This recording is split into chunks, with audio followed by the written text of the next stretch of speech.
Salah satu hal yang sangat mendasar yang harus dipahami oleh anak-anak kita sejak dini itu adalah nilai ketauhidan.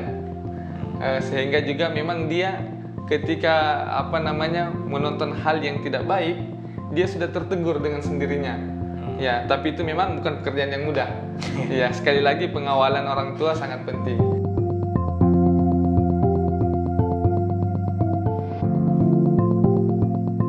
Assalamualaikum warahmatullahi wabarakatuh. Pemirsa BMH TV dimanapun Anda berada, berjumpa kembali dengan saya Melki Satria, tentunya di channel BMH TV, saluran yang cerdas menggerakkan. Dan dalam segmen kajian mulia ini, Q&A bersama Ustadz Raspi, kita akan membacakan pertanyaan-pertanyaan dari para netizen yang masuk melalui channel YouTube kami maupun melalui layanan Baitul Mal Hidayatullah. Oke, tapi sebelum kita bertanya-tanya, kita sapa dulu Ustadznya. Assalamualaikum Ustadz. Waalaikumsalam warahmatullahi wabarakatuh. Nah, ini semakin segar Ustadznya ini ya. Ustadz, sehat Ustadz? Alhamdulillah sehat. Alhamdulillah. Ustadz, ini kita langsung saja nih Ustadz. Ada yang bertanya nih, yang sudah masuk kepada kita. Insyaallah. Nah, Ustadz, pertanyaan yang pertama. Ustadz, di masa lalu saya pernah melakukan maksiat. Dan sampai saat ini masih terbayang. Bagaimana saya bisa melupakan momen itu dan apakah ada doanya agar istiqomah dalam berpikir positif? Jadi nggak tahu kenapa maksiat itu masih terbayang-bayang gitu Ustaz. Gimana Ustaz supaya move on dari maksiat ini? Bismillahirrahmanirrahim. Alhamdulillah wassalatu wassalamu ala Rasulillah wa ba'du. Pemirsa BMH TV yang sama-sama mengharapkan keridhaan Allah Subhanahu wa taala. Alhamdulillah kita berbincang kembali berkenaan dengan beberapa pertanyaan. Alhamdulillah ini ada satu pertanyaan lagi dari saudara kita berkenaan dengan apa yang telah terjadi di masa lalu. Iya betul. Ya. Sebenarnya itu adalah karunia karena dia menghadirkan penyesalan dalam hatinya. Ya, dan ini adalah tanda-tanda bahwa dia diberikan secercak cahaya untuk kembali bertobat kepada Allah Subhanahu wa taala. Bang Melki, perlu kita sadari ya bahwa kita memang hidup ini Allah anugerahkan dua potensi. Ya, di surah Asy-Syams itu fa'alhamaha fujuraha wa taqwaha. Ada potensi fujur, ada potensi takwa. Jadi bisa saja kita tergelincir kepada kemaksiatan. Yeah. Bahkan di dalam sebuah hadis Rasulullah SAW mengingatkan kita bahwa anak Adam itu khata'. Khata' itu fa'al, ya, kalau wazannya itu selalu mengulangi kesalahan, selalu biasa punya potensi untuk terjerumus kepada kesalahan. Ya. Tetapi sebaik-baiknya adalah wa khairu khata'in at-tawwabun. Apa itu Ustaz? Sebaik-baik orang yang melakukan kesalahan adalah yang bertaubat. Nah, sekarang ini saudara kita terbayang nih dengan masa lalunya, ya, terbayang dengan kemaksiatan yang pernah dilakukan. Ini saya berikan semangat untuk kita selalu bertobat kepada Allah Subhanahu wa taala, karena memang ciri-ciri orang bertakwa itu idza fa'alu fahishatan aw zalamu anfusahum zakarullaha fastaghfaru li dzunubihim. Orang yang bertakwa itu bukan berarti orang yang tidak pernah melakukan kesalahan. Ya, tetapi orang ketika dia terjatuh pada kesalahan, dia kembali beristighfar dan kembali bertobat kepada Allah Subhanahu wa taala. Nah, saudara kita ini saya bilang ini ada secerca cahaya, digetarkan hatinya oleh Allah Subhanahu wa taala untuk kembali beristighfar. Maka minta kepada Allah agar dosanya diampuni dengan taubatan nasuha. Kemudian ada doa yang menarik. Apa itu? Ya, Allahumma baddil sayyi'ati bil hasanat. Allahumma rzuqna fi'lal khairat wa tarkal munkarat. Ya Allah, karuniakan saya ini perbuatan-perbuatan yang baik dan berikan aku karunia untuk meninggalkan kemaksiatan-kemaksiatan. Ya, insyaallah itu bisa mengobati masa lalunya. Mudah-mudahan Allah karuniakan keistiqomahan untuk senantiasa bertobat dan beristighfar kepada Allah Subhanahu wa taala. Amin ya rabbal alamin. Berarti ini selain berdoa juga harus diiringi dengan kegiatan yang selalu positif ya Ustaz. Betul. Wah, Ya. iya. Jangan sampai ada waktu untuk ngelamun. Ya. Berarti ngelamun dikit, wah ingat apalagi lagi. kembali kepada kemaksiatan itu. Waliyazubillah min dzalik. Oke, baik ya, Masya Allah. Oke, Ustadz, ini kita masuk lagi nih, Ustadz. Ada yang bertanya lagi nih. Ustadz, anak saya di rumah selalu main HP. Jika tidak dikasih, selalu nangis dan akhirnya HP-nya kami berikan.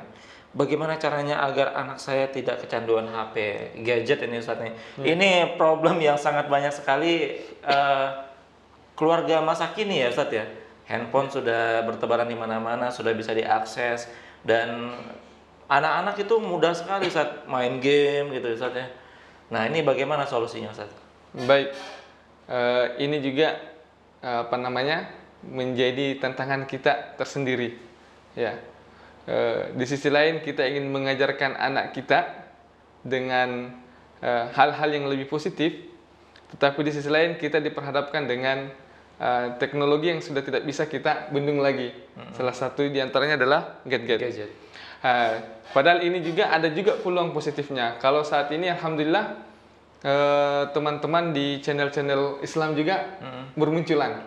Oh, iya. Ya, tinggal kita nih orang tua bisa nggak memilihkan anak-anak kita channel-channel yang layak untuk ditonton, atau game sekarang juga ada juga yang edukasi.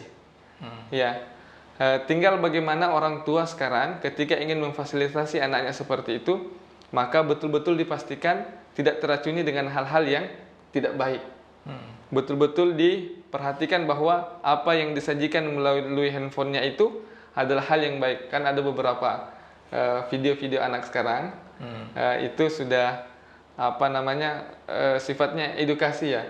Iya. Ya, jadi kalau bisa anak-anak itu disajikan seperti itu. Jangan sembarang dikasih, dibiarkan begitu saja tanpa ada aturan. Ya, kan ada beberapa orang tua sudah anaknya dikasih aja tanpa dibatasi apa yang ditonton, tanpa dibatasi waktunya. Nah, itu liar nanti jadinya. Nah, tapi sebaiknya memang harus diberi batasan waktu, diberikan batasan tontonan yang baik. Sekali lagi dalam kaidah fikih kita, dalam kaidah Islam itu ada namanya darul mafasid muqaddam min jalbul masalih.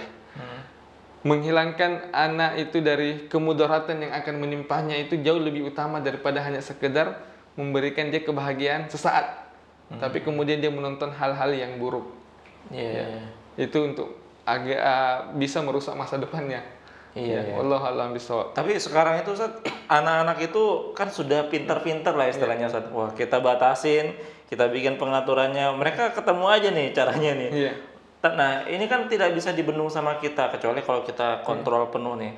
Nah, sebenarnya apa yang harus ada yang kita tanamkan kepada anak-anak itu supaya mereka sadar mereka tuh nggak boleh seperti ini karena hal ini gitu, Ustaz. Apa yang harus kita tanamkan? Ya, memang salah satu hal yang sangat mendasar yang harus dipahami oleh anak-anak kita sejak dini itu adalah nilai ketauhidan. Sehingga juga memang dia ketika menonton hal yang tidak baik, dia sudah tertegur dengan sendirinya. Ya, tapi itu memang bukan pekerjaan yang mudah. Ya, sekali lagi pengawalan orang tua sangat penting. Ya, ini juga nasihat buat kami dan pada para ayah, para ibu, bahwa anak kita adalah amanah kita. Ya, anak kita adalah amanah kita, bagaimana kita betul-betul mengawal apa yang dia tonton, apa yang dia mainkan, ya. Apa yang menjadi kebiasaan kesehariannya. Ya. Oke, baik ya. Itu dia pemirsa BMH TV, beberapa pertanyaan yang tadi sudah dijawab oleh Ustadz Rasbiuddin. Nah, bagi sahabat yang ingin bertanya juga ya, ingin curhat, ingin bertanya masalah agama, masalah kehidupan, apapun itu, bisa tanyakan melalui kolom komentar yang ada di bawah ini. Silakan diketik aja pertanyaannya apa, mudah-mudahan bisa dijawab oleh Ustadz Rasbiuddin. Oke, Ustadz, terima kasih Ustadz sudah sharing pada sesi kali ini. Mudah-mudahan berkah ilmunya dan juga bermanfaat untuk para sahabat kita yang mendengarkannya. Nah, sahabat BMH TV, silakan yang belum subscribe, silakan di-subscribe channel ini, di-like, komen, dan juga di-share. Mudah-mudahan konten ini bisa bermanfaat dan juga mudah-mudahan bisa jadi amal jariah untuk Anda semuanya. Dan kita langsung saja tutup. Sampai jumpa di sesi berikutnya. Wabillahi taufiq wal hidayah. Wassalamualaikum warahmatullahi wabarakatuh.